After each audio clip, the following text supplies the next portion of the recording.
చెప్పింది మళ్ళీ మళ్ళీ చెప్పడం కాదు, కానీ రేవంత్ రెడ్డి హటావో తెలంగాణ బచావో చెప్పాలా మీరు అందరు. ఇప్పుడు డిజిటల్ మీడియాను అవమానించిన రేవంత్ రెడ్డి హటావో, రేవంత్ రెడ్డి హటావో తెలంగాణ బచావో. తొలగించాలి రేవంత్ రెడ్డిని సీఎం పదవి నుంచి వెంటనే తొలగించాలి, తొలగించాలి. ఇట్లాంటి నినాదంతో ఒక్క జర్నలిస్టుని చంపితే 100 డిజిటల్ మీడియా జర్నలిస్టులు పుడతారు. రేవంత్ రెడ్డి, నువ్వు తెలంగాణ పులిబిడ్డని రాపించుకున్నావు.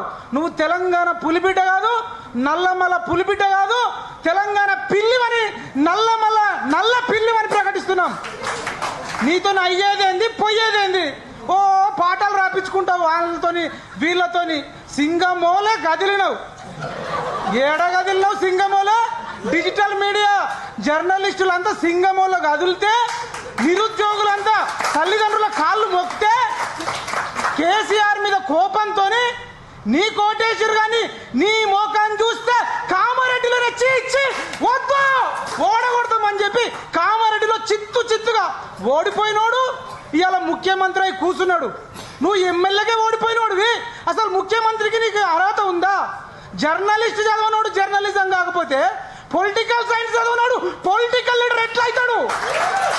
అడుగుతుంది తెలంగాణ, అడుగుతుంది డిజిటల్ మీడియా. ఇవాళ ఎవరికి కష్టం వచ్చినా